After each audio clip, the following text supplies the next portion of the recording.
मित्रों, महाकाल दरबार चैनल में आप सभी का स्वागत है। मित्रों, भगवान विष्णु के अवतार के बारे में तो सभी जानते हैं, लेकिन भगवान शिव के अवतारों के बारे में बहुत कम लोग जानते होंगे और ब्रह्मा के अवतारों के बारे में तो लोग कुछ भी नहीं जानते। गुरु दत्तात्रेय तीनों ही देवताओं के अवतार थे। हालांकि अनसुईया को 3 पुत्र हुए थे, जिसमें से एक पुत्र चंद्रमा थे, जो कि ब्रह्मा के अवतार थे। आज हम आपको भगवान शिव के 5 अवतारों के बारे में बताते हैं। मित्रों, सबसे पहले जानते हैं वीरभद्र अवतार। वीरभद्र को भगवान शिव का गण माना जाता है। यह अवतार उनकी जटा से उत्पन्न हुआ था। जब भगवान शिव के श्वसुर राजा दक्ष द्वारा आयोजित यज्ञ में माता सती ने अपनी देह का त्याग कर दिया था, तब क्रोधवश भगवान शिव ने अपने सिर से एक जटा उखाड़ी और उसे पर्वत के ऊपर पटक दिया। उस जटा के पूर्व भाग से महाभयंकर वीरभद्र प्रकट हुए। शिव के इस अवतार ने दक्ष के यज्ञ का विध्वंस कर दिया और दक्ष का सिर काटकर शिव के सामने रख दिया था। बाद में भगवान शिव ने राजा दक्ष के सिर पर बकरे का सिर लगाकर उन्हें जिंदा कर दिया था। मित्रों, अब हम जानेंगे पिप्पलाद अवतार। कथा है कि पिप्पलाद ने देवताओं से पूछा, क्या कारण है कि मेरे पिता दधीचि जन्म से पूर्व ही मुझे छोड़कर चले गए। देवताओं ने बताया, शनि ग्रह की दृष्टि के कारण ही ऐसा कुयोग बना। पिप्पलाद यह सुनकर बड़े क्रोधित हुए। उन्होंने शनि को नक्षत्र मंडल से गिरने का श्राप दे दिया। श्राप के प्रभाव से शनि उसी समय आकाश से गिरने लगे। देवताओं की प्रार्थना पर पिप्पलाद ने शनि को इस बात पर क्षमा किया कि शनि जन्म से लेकर 16 साल तक की आयु तक किसी को कष्ट नहीं देंगे। तभी से पिप्पलाद का स्मरण करने मात्र से शनि की पीड़ा दूर हो जाती है। मित्रों, अब हम जानेंगे नंदी अवतार। कथा अनुसार शिलाद नामक एक मुनि ब्रह्मचारी थे।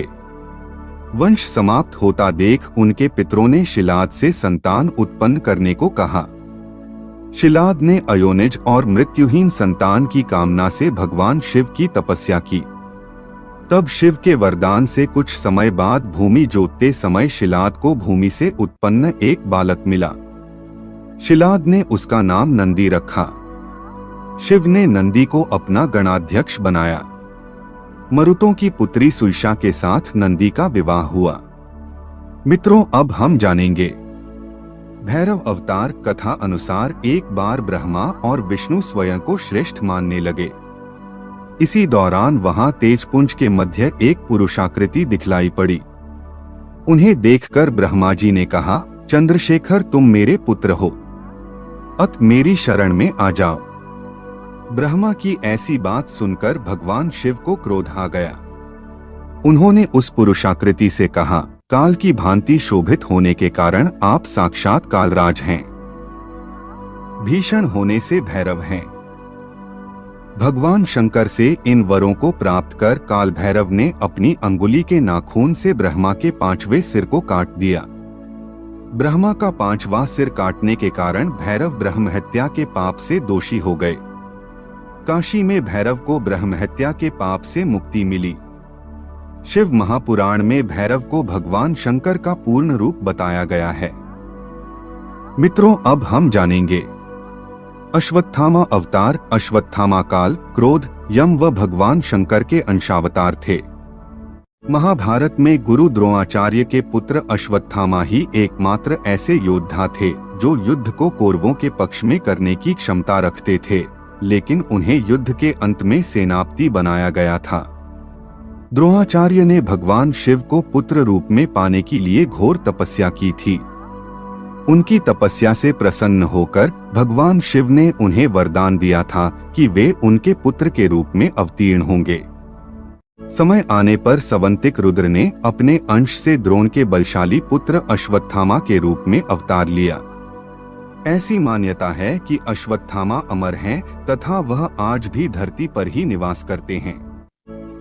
मित्रों, अब हम लोग अगले वीडियो में जानेंगे महादेव के और बाकी की अवतारों की कथा।